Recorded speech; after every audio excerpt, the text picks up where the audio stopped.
नमस्कार दोस्तों, मैं सुरेंद्र छावड़ा। आप देख रहे हैं the city news podcast. City news podcast में आपका स्वागत है। आज हमारे साथ स्टूडियो में मेहमान बने हैं हमारे रानिया के जाने पहचाने शिक्षण संस्थान द जीनियस स्कूल के संचालक रघुवीर सिंह जी जोशन, जो कि पिछले 18 वर्षों से हमारे क्षेत्र के बच्चों की सेवा कर रहे हैं।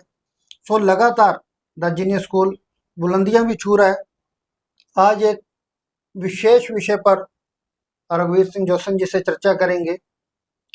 जब भी कभी बच्चे 10th के बाद एक बड़ा माँ बाप के लिए चिंता का विषय बन जाता है कि आगे बच्चों को किस रास्ते पर ले जाया जाए। सो आज की जो जनरेशन है जेई नीट की तरफ जा रही है। सो बड़ी एक बात है, आज तमाम जानकारी रघुवीर सिंह जोशन जी से लेंगे। जोशन साहब, सबसे पहले तो स्वागत है जी आपका हमारे स्टूडियो में। बहुत बहुत धन्यवाद। जोशन साहब, जैसे बात करें जेई नीट का एक बड़ा नाम आता है। जेई नीट आखिर है क्या? बच्चे आज जेई नीट की तरफ जा रहे हैं। सर, सबसे पहले तो आपके व्यूअर्स को बहुत बहुत नमस्कार। जेई नीट से पहले मैं थोड़ा सा देखना चाहता हूँ कि विल टॉक अबाउट कि जो सीबीएसई का सिस्टम है, जो हमारा पूरे इंडिया का सिस्टम है, कि टिल 10th क्लास सब बच्चे सब सब्जेक्ट पढ़ते हैं। 10th क्लास के बाद क्या होता है कि वो 11th क्लास में जब आते हैं, सो उनको अलग अलग जो स्ट्रीम में जो बांट दिया जाता है, arts, commerce and science, 11th 12th के अंदर।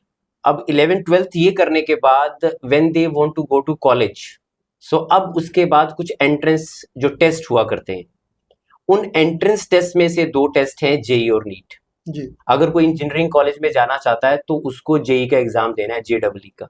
अगर कोई डॉक्टर जो बनना चाहता है तो उनको नीट का एग्जाम देना पड़ेगा जी। तो जेई और NEET specially these are 2 exams for engineering and to take the admission in the medical college. ये दोनों हमारे जो टेस्ट इस चीज के लिए किए गए। तो जेई नीट जो आपके जो एग्जाम है, अगर किसी बच्चे के कितने भी मार्क्स जो +2 में आते हैं, लेकिन इन कॉलेजेस में एडमिशन के लिए उनको जेई नीट के तरफ से जो गुजरना पड़ेगा। तो जेई नीट जो हमारी एग्जाम है आगे के लिए। अगर बात करें तो डॉक्टर और इंजीनियर बनने के लिए जेई ये दोनों एग्जाम जरूरी है। बिल्कुल सर, बिल्कुल। क्या लगता है कौन बच्चे जो इस तरफ जा सकते हैं? क्या कोई इंटरेस्ट होना जरूरी है या कुछ खास बच्चों के लिए? बिल्कुल बिल्कुल सर, ये स्पेशली अगर हम जेई की बात करें तो मैथ और साइंस के ऊपर बेस्ड है। तो जिसका मैथ अच्छा है, जिसका साइंस अच्छा है, जिसको इन दोनों सब्जेक्ट से डर नहीं लगता है, तो उनके लिए जेडब्ल्यू एक अच्छा ऑप्शन है।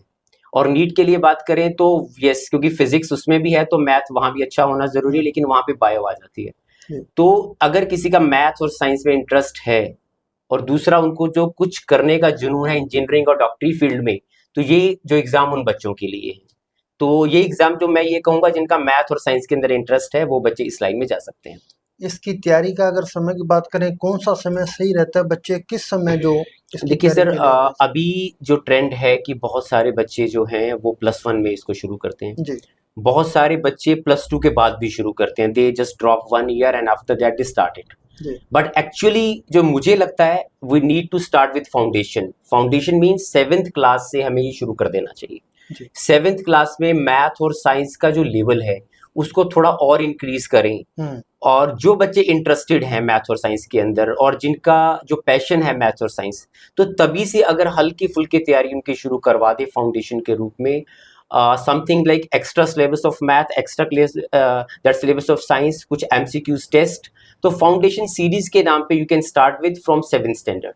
सही टाइम तो देखिए 7th स्टैंडर्ड है। 7th 8th 9th 10th +1 +2, जब ये 6 साल मिल जाते हैं बच्चों को तो ये बहुत इजी हो जाता है एग्जाम। तो सही तैयारी जो है 7th के लिए, लेकिन बहुत सारे जो पेरेंट्स हैं वो 10th के बाद शुरू कराते हैं। और कई पेरेंट्स ऐसे हैं जो +1 +2 में भी नहीं कराते, वो +2 के बाद शुरू कराते हैं।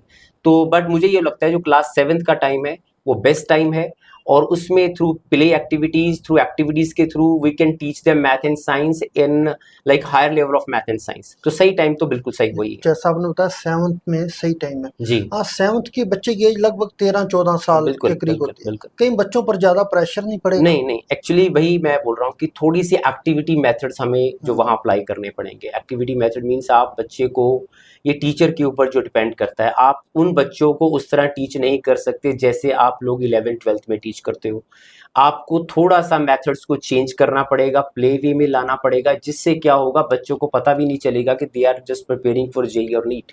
तो थोड़ा मेथड्स में चेंजेस, थोड़ा प्लानिंग, थोड़ा जो सिलेबस जो डिस्ट्रीब्यूशन आपका होता है 7th 8th 9th 10th में, वो ऐसा होना चाहिए कि बच्चे को बिल्कुल भी फील ना हो। तो दैट डिपेंड्स ऑन प्लानिंग कि एक स्कूल और एक इंस्टीट्यूट क्या प्लानिंग करता है। अगर वो प्लानिंग प्रॉपर है तो there is no pressure on the kids. बच्चे जेई नीट के लिए कोटा सीकर जयपुर की तरफ बढ़ रहे हैं। पिछले कई सालों से हम यस देख रहे हैं यस बिल्कुल। कि राजस्थान की तरफ रुझान है बच्चों का। क्या हमारे क्षेत्र में अपने घर पर रह के बच्चे ये तैयारी नहीं कर सकते? देखिए, कोटा सीकर का एक अपना सिस्टम है, एक अच्छा उन्होंने बहुत सालों से जो तैयार किया है, और बड़े सालों से वो काम कर रहे हैं इसके ऊपर, and they have made a very good environment. लेकिन क्या होता है कि ये वही बच्चे हैं जब उनको फैसिलिटी यहाँ आसपास नहीं मिलती, then they go to Kota Sikar Delhi. Teachers हमारे एरिया में भी हैं, अच्छे टीचर्स हैं, and that depends on the passion of the school कि स्कूल क्या करना चाहता है। अगर स्कूल के मन में इन बच्चों को आगे लेके जाने के लिए है, then we can call the teachers here also. तो मुझे लगता है अगर हम 10-15 साल पहले जाएं तो यस, तब शायद इस चीज़ की ज़्यादा ज़रूरत थी क्योंकि आसपास कोई जो फैसिलिटी नहीं थी। बट आजकल many of the school they are just preparing for this. तो 7th to 10th के लिए भी जो फाउंडेशन सीरीज हैं, +1 +2 के लिए जेई नीट के लिए, तो अब जो टाइम है मुझे ये लगता है जो कोटा सीकर के साथ एक ऑप्शन दिया जा सकता है, and let the parents they have to choose कि what is the right option, कि parents they have to compare both the result. देखिए यहाँ पे कोई डाउट नहीं है कि वहाँ जो अच्छे रिजल्ट आ रहे हैं, वहाँ बहुत सारे बच्चे हैं, बट जब बच्चा वहाँ जाता है कोटा सीकर में तो बहुत सारे जो चैलेंजेस उसके साथ आते हैं। जो पहला चैलेंज सबसे बड़ा है जो वो होम वीकनेस है। होम सिकनेस क्या होती है? होम सिकनेस में इतनी दूर से आप लोग जो आते हो तो आपका 2-3 महीने जो वहाँ जो मन नहीं लगता है। फिर खाना पीना हमारे से थोड़ा डिफरेंट है, एंड उसके बाद वहां जाके जो प्रेशर कई बार आता है, because you see many of the kids they are doing very good. तो हम लोग सोचते हैं कि शायद मैं उतना अच्छा नहीं कर रहा हूँ, तो कुछ जो बच्चे जो सेंसिटिव बच्चे हैं वो कई बार वो जो प्रेशर है वो झेल नहीं पाते हैं। So it's very much risky. अगर पेरेंट्स साथ जाते हैं तो अच्छी बात है, अगर आप बच्चे को भेजते हैं विदाउट, बिकॉज ये एज बड़ी छोटी होती है, 16 ईयर्स की एज, आप उसको बाहर भेज रहे हैं, अभी बच्चे को like they do not know anything about all the things की क्या करना है मुझे। लेकिन अभी अगर आप उसको वहां भेज देते हो तो थोड़ा सा रिस्की रह जाता है, that's why there are so many cases. लेकिन अगर मैं यहाँ देखूं तो right now we have the options and we have the results in this area. So अभी आई थिंक जो पेरेंट्स के पास ऑप्शंस हैं कि वो जेई नीट के लिए there is no need to go to Kota Sikar, अपने क्षेत्र में कर सकते हैं। यस, बिल्कुल तैयारी कर सकते हैं, बिल्कुल तैयारी कर सकते हैं। कोटा सीकर जयपुर में मैंने पिछले दिनों स्टडी भी की, मैंने एक इस पे कवरेज भी की, काफी सुसाइड के मामले बढ़ रहे हैं। खैर इन दिनों में सरकार भी काफी अलर्ट भी हुई है, स्ट्रिक्ट हुई है, काफी सख्त भी है सरकार भी। लेकिन क्या बड़ा कारण मानते हैं ऐसे बच्चों इस उम्र में सुसाइड करना? कहीं ना कहीं स्टडी का प्रेशर है या उनको कोचिंग समझ नहीं आ रही? क्या बड़ा कारण? सर बहुत सारे कारण हैं। सबसे पहला तो पेरेंट्स को समझना पड़ेगा कि क्या उनका बच्चा जेई नीट के लिए बना है, क्योंकि देखा देखी हम लोग कि उनका बच्चा जा रहा है, इनका बच्चा जा रहा है, हम लोग अपने बच्चे का लेवल देखे बिना कोटा सीकर भेजते हैं या फिर जेई नीट की तैयारी के लिए भेजते हैं। I am not blaming here Kota Sikar, उनको ब्लेम नहीं कर रहा हूँ, उन्होंने अपना एक सिस्टम बनाया है। बट पहला कारण पेरेंट्स को अपने बच्चे का लेवल और इंटरेस्ट दोनों को देखना पड़ेगा। अगर उनका इंटरेस्ट है बच्चे का और बच्चा अभी इस लायक है कि वो बाहर जाके अपने आप को देख सके तो कोटा सीकर जाए।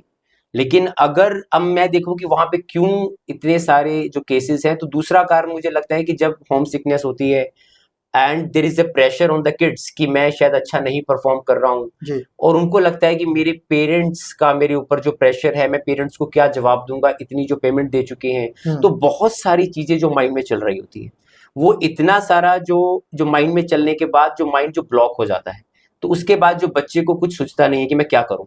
और काउंसलिंग इस एज में बड़ी जरूरी होती है। We need to talk to each and every child. तो वहां पे मुझे नहीं पता इस बारे में, but we need to talk to each and every child की पेरेंट्स की बात भी और टीचर्स भी बात करें।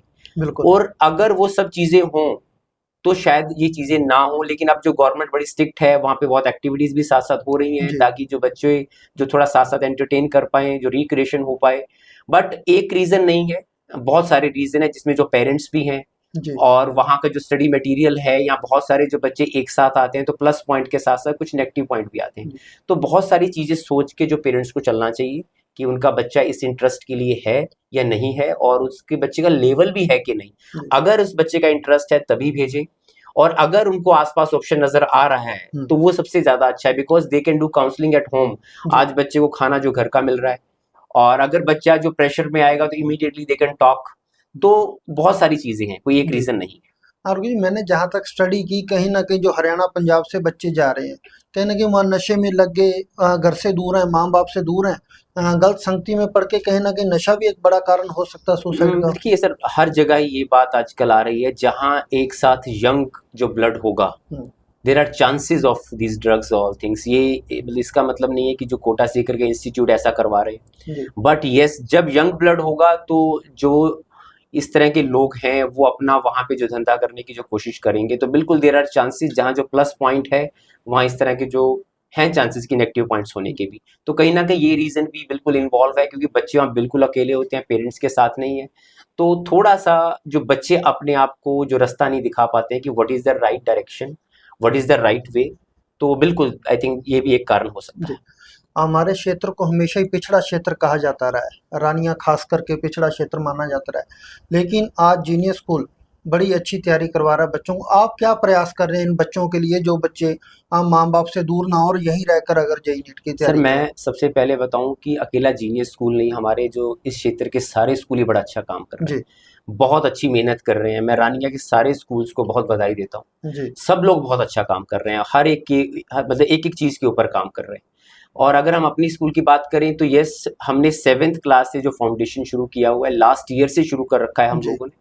हम लोग उनको एक्स्ट्रा टीच कर रहे हैं और उनके जो टेस्ट भी ले रहे हैं, जो फाउंडेशन टेस्ट सीरीज हमारी 1 साल से हम ऑलरेडी इसके ऊपर काम कर रहे हैं, एंड उसका जो रिजल्ट अब हमें जो नजर आने लग गया है। अब ये 7th क्लास के बच्चे, 8th क्लास के बच्चे, 9th 10th के बच्चे जब आगे जो +1 में जाएंगे तो really they will have a very good base, तो इनके लिए जेईई नीट और भी इजी हो जाएगा। तो right now we have 7 to 10th foundation courses, and +1 +2 के अंदर हमारी जो जेईई नीट की अलग टीम आ रही है, जो फैकल्टी आ रही है, वेरी एक्सपीरियंस फैकल्टी, 20 ईयर्स का एक्सपीरियंस है, और they are teaching very well, and that is the reason कि we got the result for last 3 years. हमें हर 3 साल से हमारा जो रिजल्ट अच्छा आ रहा है, जेईई मेंस के अंदर, जेईई एडवांस के अंदर, और ऑलरेडी जो बच्चे जा चुके हैं आईआईटीज के अंदर। तो ये मतलब हम लोग अपनी तरफ से जो पूरी कोशिश कर रहे हैं कि बच्चों का जो फाउंडेशन स्ट्रॉन्ग हो, और अकेला इसका नहीं, हम लोग जो सीए के लिए भी काम कर रहे हैं, जो क्यूट के लिए भी काम कर रहे हैं, यूपीएससी के लिए भी काम कर रहे हैं, आर्ट्स कॉमर्स साइंस तीनों स्ट्रीम के लिए काम कर रहे हैं सर। सबसे बड़ा सवाल एक पेरेंट्स के मन में आता है कि अगर हम जेईई नीट की तैयारी करवाते हैं, क्या सीबीएसई की पढ़ाई पर कोई ना कोई असर पड़ता है, कोई साइड इफेक्ट है? देखिए, ऐसा होता है कि सबसे पहले तो अगर 7 to 10th में फाउंडेशन का बेस अच्छा आपका जो स्ट्रॉन्ग बन गया, तो जमीन तैयार होगी उस बच्चे को आगे के लिए टीच करने की। When they will go to +1 standard, क्योंकि जेईई का सिलेबस और सीबीएसई का सिलेबस मोर और लेस सेम है, बहुत थोड़ा सा 1-2 टॉपिक एक्स्ट्रा है जेईई मेंस में या जेईई एडवांस में, अदरवाइज बोथ आर सेम। अगर प्रॉपर प्लानिंग की जाए, जेईई मेंस के टेस्ट के साथ, जेईई एडवांस के टेस्ट के साथ, अगर आप सब्जेक्टिव टेस्ट भी ले रहे हैं, क्योंकि दोनों का सिलेबस सेम है, तो आप लोग सीबीएसई की तैयारी भी करा सकते हैं, जेईई मेन और आगे जो एडवांस की भी तैयारी कर सकते हैं। अगर प्रॉपर प्लानिंग हो और बेस बना हो तो बिल्कुल भी कोई इशू नहीं है। यही रीजन रहा है कि हमारा जो बच्चा जो हिमाद्री है, like the girl, like she got admission in IIT, and उसी साल उसने जो डिस्ट्रिक्ट टॉप भी किया सीबीएसई में, तो उसने दोनों में जो रिजल्ट दिया, उसने जो सीबीएसई में भी रिजल्ट दिया और आईआईटी में सिलेक्शन किया। तो रीजन क्यों था? That was a proper planning कि कब सीबीएसई कराना है, कब आईआईटी तैयारी कराना है, तो दोनों चीजें हो सकती हैं। बिल्कुल। पीछे वास्तु हिमाद्री वास्तु इन बच्चे ने बड़ा अच्छा किया, आकाश महला ने इस पर बड़ा अच्छा किया, अगम ने अच्छा किया, so there are so many students who are doing very बिल्कुल। आगे भी ऐसे प्रयास जीनियस स्कूल की तरफ से बिल्कुल सर, हमारा पहले से टारगेट है। हमारा रानिया बहुत अच्छा शहर है, इसको और आगे लेके जाना ये सारे स्कूल्स की रिस्पॉन्सिबिलिटी है, और एजुकेशन के साथ ही इनको आप आगे लेके जा सकते हैं। अगर आप सोचे कि और कामों के कारण नहीं, अगर सारे लोग जो एजुकेटेड होंगे तो ऑटोमेटिकली हमारा जो शहर है वो आगे निकल जाएगा। तो हमारे सारे स्कूल्स का ये जो प्रयास है कि सबको अच्छी एजुकेशन दें, बच्चे आगे निकले और आगे हमारे जो यहाँ के जो एरिया का नाम भी जो रोशन करें। और बिल्कुल, हमारे क्षेत्र में नशा भी बहुत है, और शिक्षा के बिना कहीं ना कहीं ये नशा भी नहीं खत्म हो सकता। शिक्षा जरूरी है, शिक्षा के प्रयास लगातार करते रहने चाहिए, और बच्चों को अच्छी शिक्षा मिलेगी तो बच्चे इन चीजों से दूर रहेंगे, नशे से, बुरी लतों से जो दूर रहेंगे।